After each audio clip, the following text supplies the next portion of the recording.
Good morning. It is Wednesday, September 17th. This is the Automotive State of the Union. I'm Paul J. Daly. This is Kyle Mountsier. Today we're talking about, what are we talking about? EV registrations up 27%, a charging reminder app, and Walmart's chief people officer using AI a lot. They got a couple of people they're taking care of over there at Walmart. Well, they got a couple of people. I'm always just like, that just pencils so accurately to me. I'll comment when we get to the story, but it's so accurate that AI is finding ways to have less people with their hands in the cookie jar. You know what I mean? Absolutely. I mean, that's kind of the key all over the place. Speaking of having your hands in the cookie jar, but in a good way. In a good way, we're going to help you get more cookies out of that jar. Best dealership cost reduction targets in 2025 is the title of our next So2 Edge Quick Shot webinar. It's coming up September 24th at 2 p.m. We're going to have our friends Doug Austin of Strategic Source and our friend Matthew Haken from Prestige Auto Collection. Always great to have him. Very savvy dealer.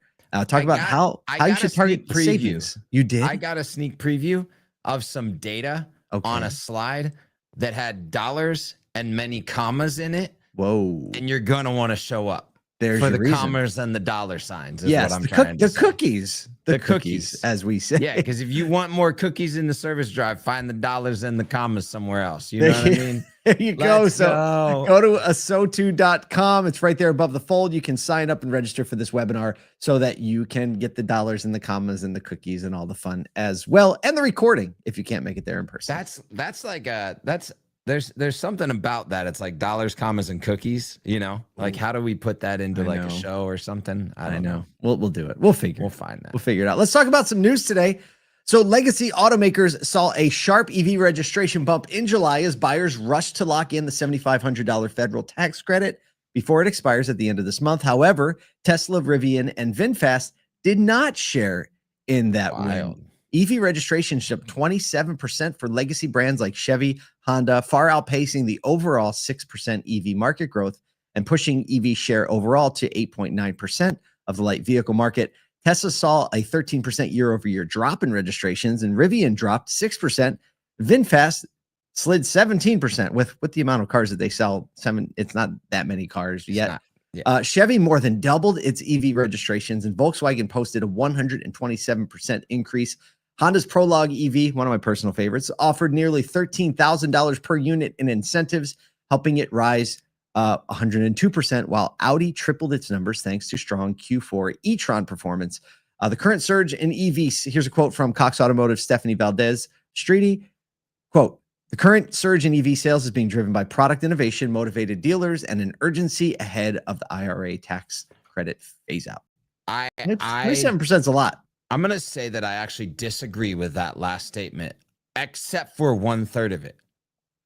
Okay. The reason why you can see an advance in the growth of EV registration in the franchise model and not the direct-to-consumer model is because the direct-to-consumer model is tuned to be brand-centric in their growth, right? And so even when you have this accelerated quote unquote demand for the EV, those three didn't share in the win, because if I know a dealer and I know a salesperson and I'm staring at all these cars sitting on my lot with $7,500 in tax credits, Honda offering up to a total factory of incentives. Yeah. Look, that's a switch vehicle. It's something I'm getting all my people excited about. We have more training and understanding on what that vehicle's value is. We drive traffic because of incentives. We put banners at the top. I mean, how many dealer websites have you seen with banners at the top that say like EV countdown ends in? Right? Absolutely. These are the things that I think dealers are. This is a round of applause for all of the dealers and industry partners that stood up over the last 2 months and looked around at the inventory, looked around at the consumer matrix, pointed to the consumer culture of demand, and said, we're going to take advantage of this moment.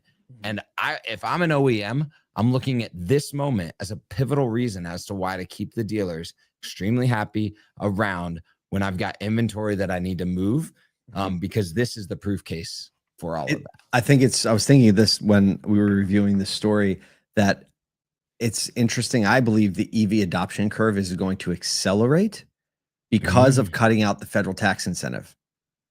right? I think the initial adoption of it was because of, like it was kind of ours. Yeah. Because of the tax incentive, I actually think it drove more eyeballs, attention, and understanding and adoption to EV. And I think now we're going to get a very organic curve that's going to come alongside. And I do think that the velocity of that curve is going to accelerate. I think because the tax credit is ending. Yeah. Well, and because you pump so many of those vehicles into the market and you normalize it. Look at that. I mean, my kids, is that an EV, Dad? Right. They know. It's like, yeah, because it looks like an EV.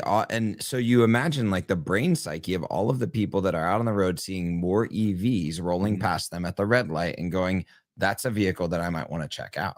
This is actually, I agree. It's an accelerant. Let's go. Speaking of EVs. Stop. Segue. Hybrids, EVs, plug-in hybrids.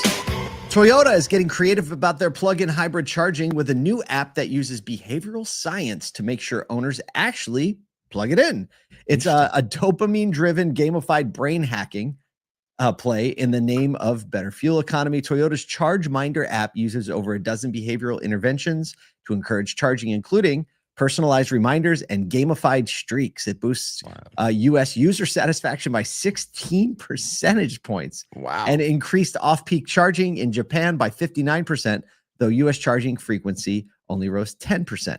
The app is using basically vehicle telematics and location data to deliver little nudges and educational quizzes that make charging habits stick. They say it's a low-cost strategy that rivals expensive infrastructure or incentive programs by just moving consumer behavior. Dr. Laura Libby, manager of carbon neutrality and human-centered AI at Toyota's Research Institute, says, quote, small targeted interventions can have a very large impact on people's decisions and actions. I got 3 things on this. One, you and I still need to get to the Toyota Research Institute. I just feel like where is that Brian place? Kramer. Yeah, I think it's in Texas, of course. Brian Kramer just is like, he raves about the place. So we got to get there. Done. 2 is, this is so savvy because when you think about plug-in hybrid, there is a completely natural behavior that says, I've got gas, I'm fine, right? And this is the bridge to EV adoption. And so if you can get people regularly plugging in, huge deal. Toyota obviously is leading in like the entire matrix of how do we move a market as opposed to just like splashing a market. The other thing that I have to say is I'm really, really upset at Tennessee because they hit me with, get this, non-plug-in hybrid, just my hybrid. They hit me with an electric vehicle charge on my registration for a Toyota Sienna. I'm mad. Whoa. What's the charge? It was like an extra $100. When a normal registration is 56. So it went from like 56 to 156. Now I know in New York, y'all are like $3,000. I was going to say this is walk in a door anywhere. This is like when you and I were talking about water, paying for water, right? There's a lot of water in New York, so it's not that expensive. And Kyle's like, you know how much I pay for water, right? I was like, oh, so same thing. I mean, but still, what is it supposed to? Is it because you're not paying as many like taxes on gas?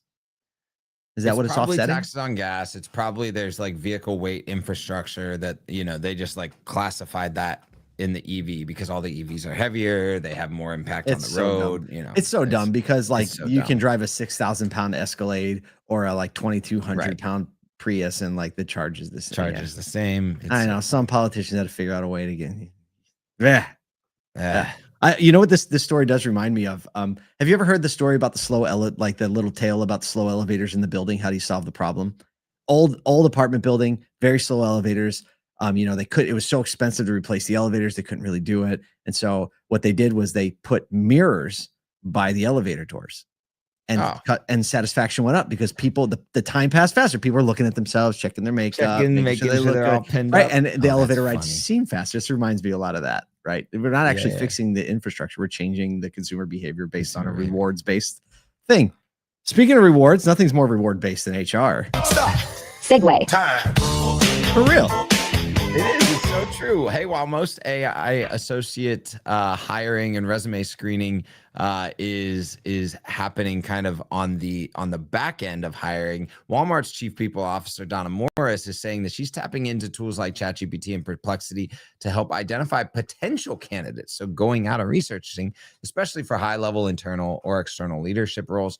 Morris used AI to ask targeted questions when kicking off key searches, saying the results often align closely with candidates already under consideration. Walmart has already piloted an AI interview coach and is launching a custom version of OpenAI's certification program through Walmart Academy. We saw that come out last month, the certification on AI. Morris says she also uses AI in daily life, from diagnosing her father's skin bruises to finding art replicas and restaurant recommendations, crediting it with making research faster and now more accessible. She said, now the access to information is phenomenal. I think it's a real advantage for our current generation and generations ahead. And let me just say, everybody puts their shoes on one shoe at a time. I like that Walmart, you see Walmart adopting these efficiencies, an organization that really thrives on efficiency. That's the reason they are able to do what they do. And but using it in the people side, I like how they're validating their actual decisions versus what AI is suggesting. For starters, this article, what was it? Interview coaching? Is that what was one of the things in here? Yep. Interview coach, AI interview coach. So it just made me think, how long is it before we're having an AI chatbot do the interview? Right? Analyzing the answers, analyzing the responses. Like what an interesting, that's absolutely going to happen because, and then someone sends their AI Zoom call thing to the Zoom call, and all of a sudden you got the same situation that we had AI yesterday. interviewing AI bots buying AI cars from AI bots. And it's like, actually it was really interesting. And I should have put this in here, but the Cloudflare CEO, which if you know, Cloudflare is kind of like the preeminent hosting service now for domains on the edge. And he was basically pointing to this, such a democratization of AI that all of a sudden you start to lose the humans so much more quickly than maybe we can even consume as a culture. And I think this is one of those where it's like, what's the balance? But also the fact that, I think we don't give ourselves credit enough. This line where it's like, these candidates were already under consideration, and the AI is kind of becoming a validation metric for that. Is proof in point that like we're better than maybe I think we think without AI. And so remembering that in these key decision making pieces, in these places where real human thought makes a whole bunch of sense, it's important to keep that at the center. Well, we're definitely paying attention to AI. We have some fun announcements and some things coming out around AI bringing people together. But for now, use AI, but pay attention to the people. Cultivate the people, and the AI will help you along the way. We'll see you here tomorrow.